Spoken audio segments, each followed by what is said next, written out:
Good evening sir. Good evening. चलो, तो heading डालना सॉल्ट्स।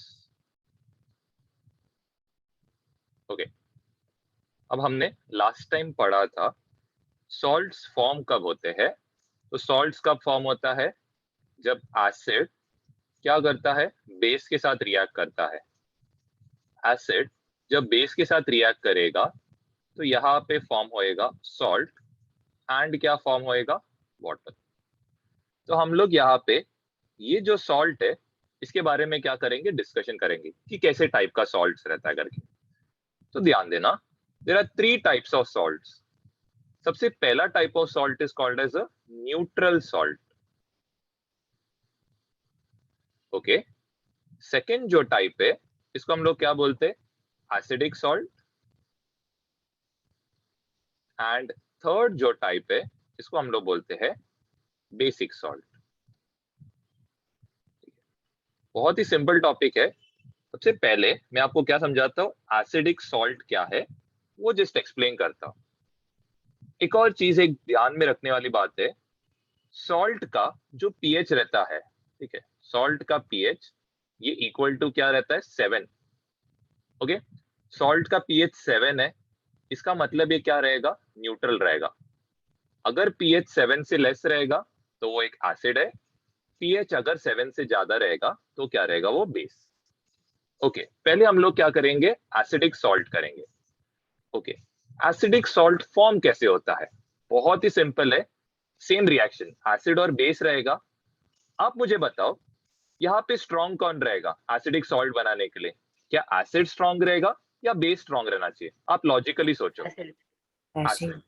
तो यहाँ पे क्या एसिड। रहेगा, जब स्ट्रॉन्ग एसिड एक वीक बेस के साथ रिएक्ट करेगा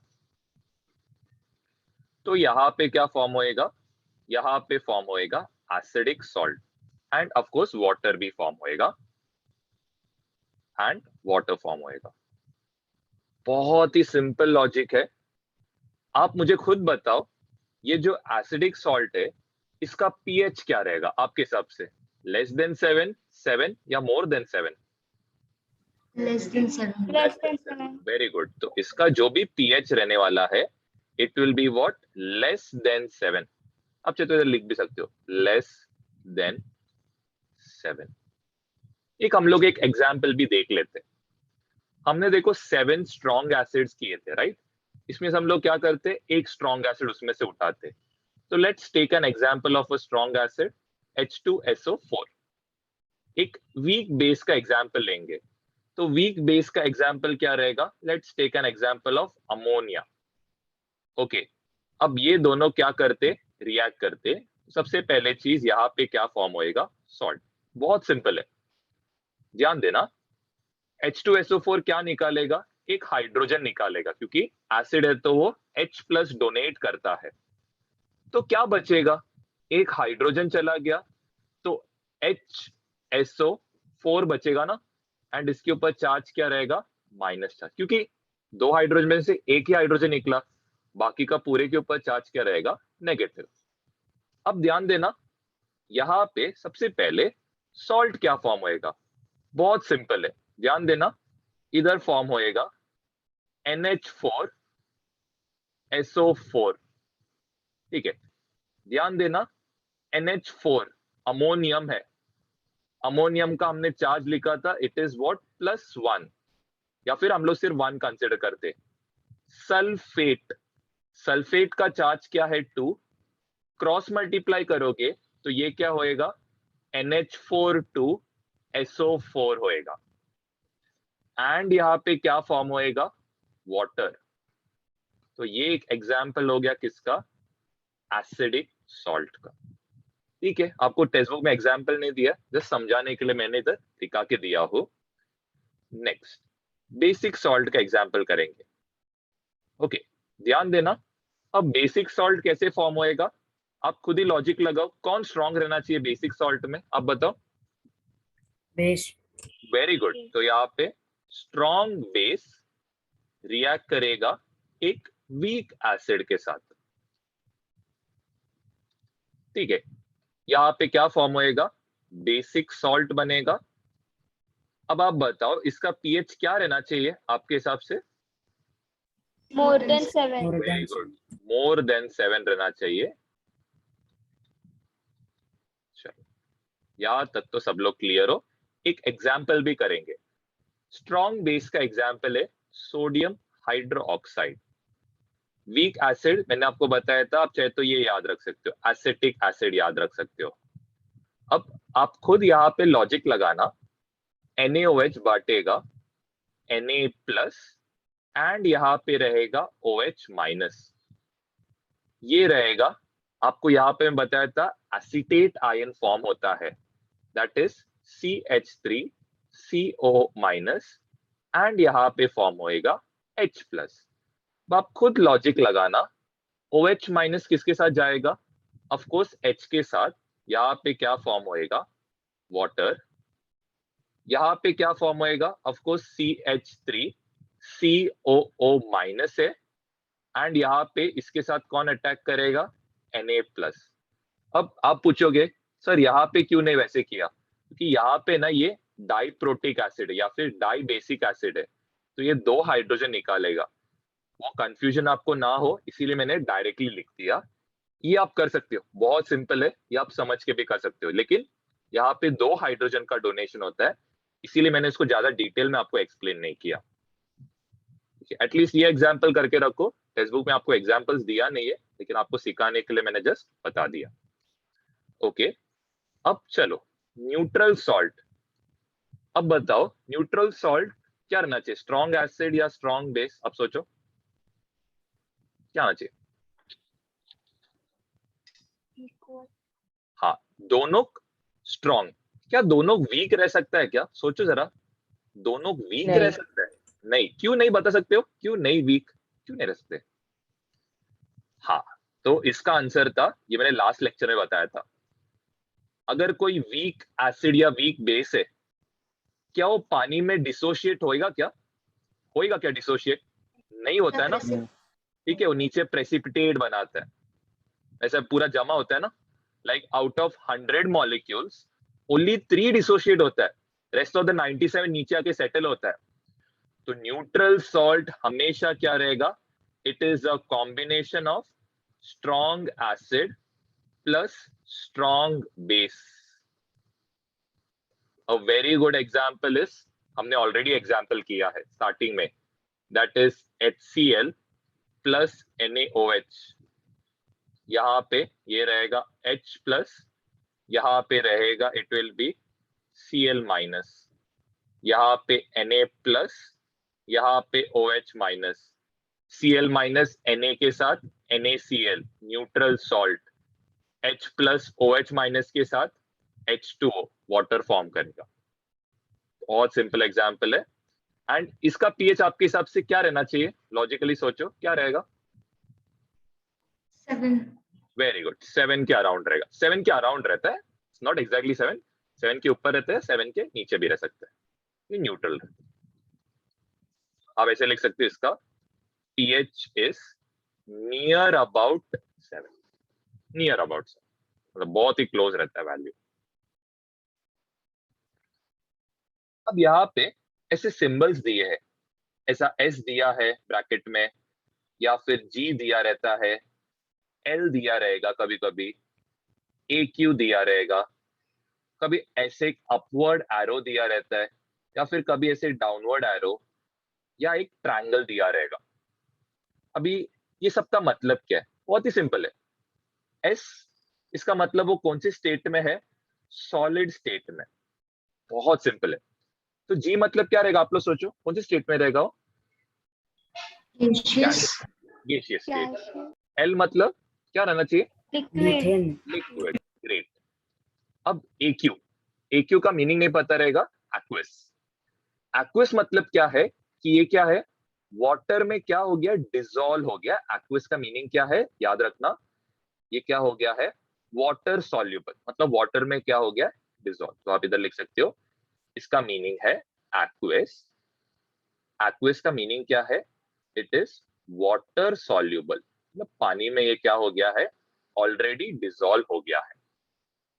अब इसका क्या मतलब है? इसका मतलब है कि क्या है, गैस हवा में चला जा रहा है, मतलब कोई भी गैस फॉर्म होएगा तो किधर जाते हो, ऑलमोस्ट वो रिलीज होता है ना, तो यहाँ पे आप लिख सकते हो गैस रिलीज हो रहा है। ओके, ये डाउनवर्ड एरो का मतलब क्या है, ये आपको अगले साल आएगा। इसको हम बोलते हैं प्रेसिपिटेट, जो व्हाइट पाउडर के फॉर्म में रहता है।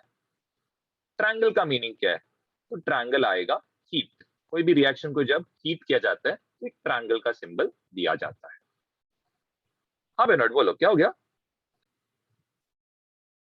यहाँ पे CaCO3 दिया है। ऑफ कोर्स कैल्शियम के ऊपर का चार्जेस 2+, कार्बोनेट का चार्जेस 2-।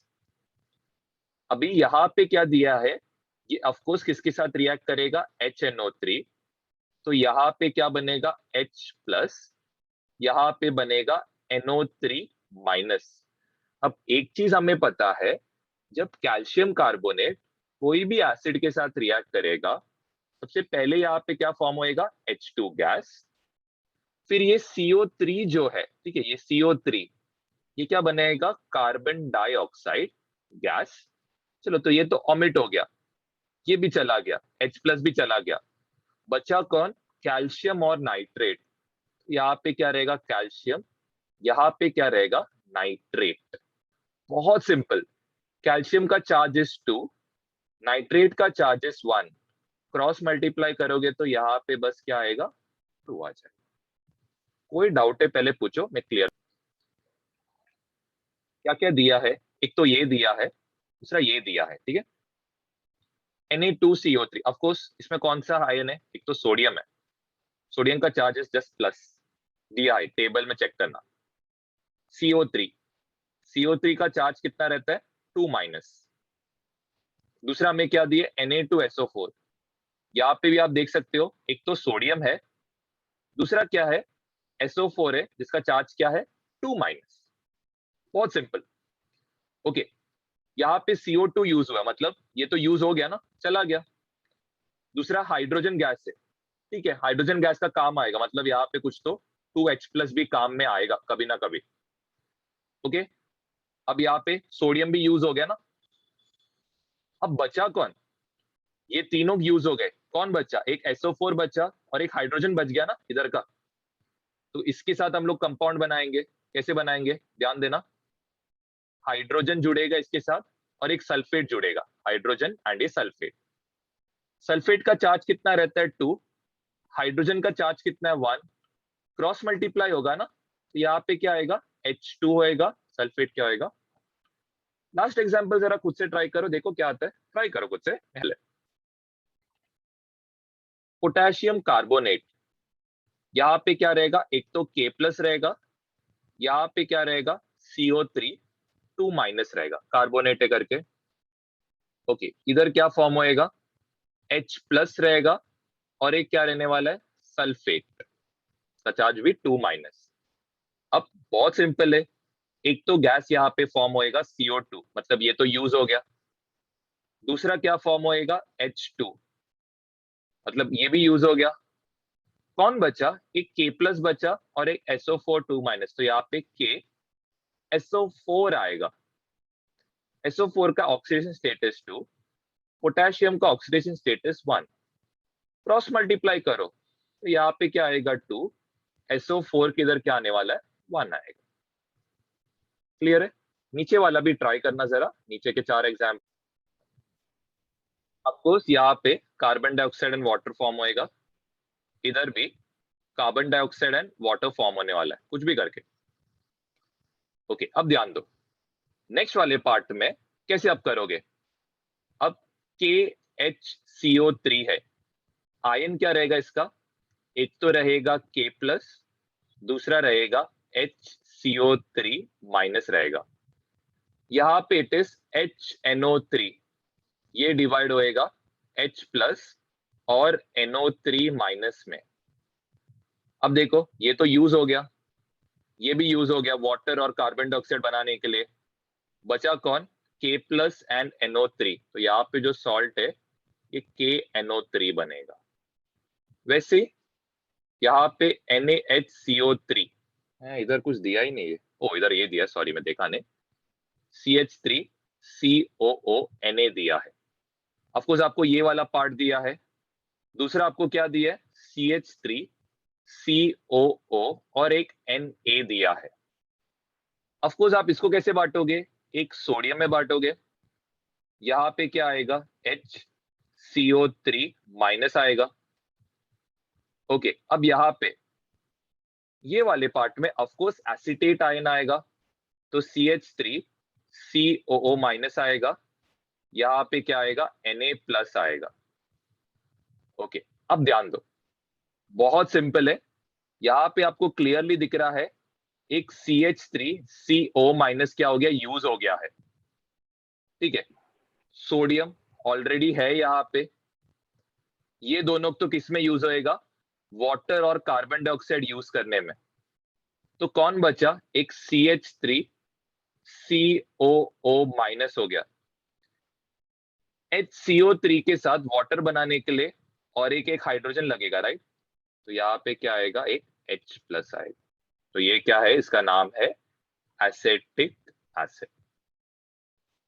इधर बस आपको क्या याद रखना है, एक H प्लस क्या हो रहा है, डोनेट हो रहा है ये एसिड से, वो समझाता हूं। ध्यान देना, जब कोई कोई सॉल्ट, ठीक है, सम सॉल्ट्स को जब आप वाटर के साथ मिक्स करते हो तो ये कुछ ऐसे कंपाउंड बनाते हैं, सॉल्ट डॉट यहाँ पे क्या रहेगा, XH2, समझाता हूं, यहाँ पे X मॉलिक्यूल्स। ओके, अब ये डॉट XH2O है क्या, ये जो वाटर मॉलिक्यूल्स है जो सॉल्ट के क्रिस्टल के साथ क्या है, अटैच्ड है, इसको हम लोग क्या बोलेंगे, वाटर ऑफ क्रिस्टलाइजेशन। अभी समझाता हूं क्या है करके, क्रिस्टलाइजेशन। अब एक एग्जांपल पहले समझाता हूं, ध्यान देना। आपने एक सॉल्ट लिया CuSO4, ओके, तो यहाँ पे क्या रहेगा, एक CuSO4 का क्या रहेगा, क्रिस्टल, ये किसके फॉर्म में रहता है, व्हाइट पाउडर के फॉर्म में, ठीक है, व्हाइट पाउडर रहेगा।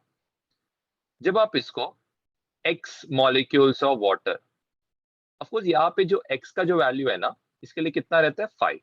अभी के लिए हम लोग X लेंगे ताकि आपको एक आइडिया मिल जाए। होता क्या है, ये जो वाटर मॉलिक्यूल्स है, CuSO4 का जो क्रिस्टल्स रहता है, व्हाइट पाउडर क्रिस्टल्स, इसके साथ क्या होता है, अटैच होता है, तो यहाँ पे फॉर्म होएगा CuSO4 डॉट, यहाँ पे क्या आएगा, XH2O। अब होता है क्या, जरा ध्यान देना, यहाँ पे इसका कलर क्या था, ये एक व्हाइट कलर का पाउडर था, लेकिन जैसे आप इसमें क्या करते हो, पानी ऐड करते हो, इसका कलर किसमें बन जाता है, ब्लू बन जाता है, ब्लू सॉल्यूशन में कन्वर्ट होता है ये। इसको आप और एक नाम से पढ़ते हो, ये आपने पिछले साल पढ़ा था कॉम्प्लेक्स कंपाउंड्स में, तो इसका नाम है, इसको हम लोग बोलते हैं ब्लू विट्रियोल बोलते हैं। और यहाँ पे ये जो XH2O है, इसको हम लोग क्या बोलते हैं, we call this as water of crystallisation. बहुत सिंपल है समझने को, इसे याद रखना। एक और चीज, जस्ट एक और एक इंपॉर्टेंट चीज है, ध्यान देना, ध्यान दो पहले। अगर आपने क्या किया, इसको हीट किया, हीट का मैंने अभी सिंबल बताया था, एक ट्रायंगल का सिंबल रहता है। जब आप इसको हीट करोगे तो इसमें से क्या होएगा, सारे वाटर मॉलिक्यूल्स क्या हो जाएंगे, इवेपोरेट हो जाएंगे, गैस के फॉर्म में निकल जाएगा, और वापस ये किस में रहेगा, वापस ये बन जाएगा व्हाइट पाउडर में। सेम वे वापस आप वाटर ऐड करोगे तो इसका कलर क्या हो जाएगा, ब्लू कलर में कन्वर्ट हो जाएगा। कलर चेंज हो रहा है, इसका मतलब क्या हो रहा है, क्रिस्टल का स्ट्रक्चर में चेंजेस आ रहा है, इसीलिए कलर क्या हो रहा है, डिफरेंट हो रहा है। यहाँ पे कुछ एग्जांपल्स करते हैं। सबसे पहले है वॉशिंग सोडा, जो आपको अभी नेक्स्ट या 9th या 13th चैप्टर है, वॉशिंग सोडा 13th चैप्टर में। इसको आप क्या बोलते हो, सोडियम कार्बोनेट। ओके, अब इसका केमिकल फॉर्मूला क्या है, सोडियम कार्बोनेट इज Na2CO3, यहाँ पे क्या रहेगा, डॉट 10H2O रहेगा। अब बताओ यहाँ पे कितना वाटर ऑफ क्रिस्टलाइजेशन मॉलिक्यूल्स है इसमें? बहुत ही सिंपल क्वेश्चन है, कितना रहेगा? 10 10 10 लिखा ना, 10 वाटर ऑफ क्रिस्टलाइजेशन मॉलिक्यूल, बहुत सिंपल है, ज़्यादा डिफिकल्ट नहीं। इसके बाद जो सेकंड एग्जांपल है, यू कैन टेक, यहाँ पे चाहे तो ये लिख सकते हो, एक सेकंड, जिप्सम हम लोग बाद में करते हैं, ये आपको है नहीं सिलेबस में, अगले साल रहेगा शायद। जिप्सम लेते, ये भी करता हूँ। फिर इसके बाद है सीमेंट। सीमेंट का जरूरत है क्या? नहीं, मेरे हिसाब से जिप्सम एक लिखो, अभी के लिए जिप्सम लिख लो। फिर बाद में नेक्स्ट इज एलम। एलम के बाद नेक्स्ट इज यहाँ पे, इसको ब्लू विट्रियोल भी बोलते हैं। ब्लू विट्रियोल के बाद next is green vitriol. Okay, अब बहुत सिंपल है, green vitriol is FeSO4 solution, blue vitriol is copper sulphate solution. अब यहाँ पे जो एलम है, एलम किसका बना हुआ है? तो यहाँ पे it will be a solution of potassium sulphate and aluminium sulphate. ये याद रखना है, it is a combination of potassium sulphate, aluminium sulphate. इसको हम लोग डबल सॉल्ट भी बोलते हैं, या फिर एक और नाम है इसको मोर सॉल्ट भी बोलते हैं इसको, ये आपको 11th-12th में है। ओके, अब जो जिप्सम है, gypsum is CaSO4, calcium sulphate का सॉल्यूशन है। मतलब एक चीज नोटिस कर पा रहे हो, हर एक इसमें क्या है, सल्फेट का कोई ना कोई एक आयन है। ये आप क्या कर पा रहे हो, ऑब्जर्व कर पा रहे हो। अब मैंने आपको ब्लू विट्रियोल में ऑलरेडी बताया था कितना रहता है molecules, 5 water of crystallisation molecules. Green vitriol में कितना रहता है, 7 वाटर ऑफ क्रिस्टलाइजेशन मॉलिक्यूल्स है। ओके, अब इसमें कितना रहता है, 24 molecules of water of crystallisation. यहां पे रहेगा, it will be calcium hydrate half H2। Okay, half H2, इसको हेमीहाइड्रेट भी बोलते हैं। और हाँ, इतने एग्जाम्पल्स है। आपको ये जिप्सम शायद आगे, मेरे को लग रहा है आगे के चैप्टर में है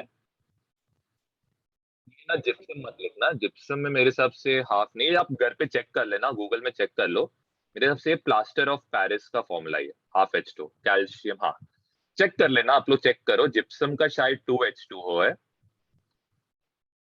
यहाँ पे इट इज CaSO4.2H2। ये आप जस्ट घर पे एक बार गूगल में भी चेक कर लेना, यही है क्या फॉर्मूला। मेरे हिसाब से शायद ये सही है कि जब जिप्सम को हीट करते हैं, हाँ बराबर, यही करेक्ट है।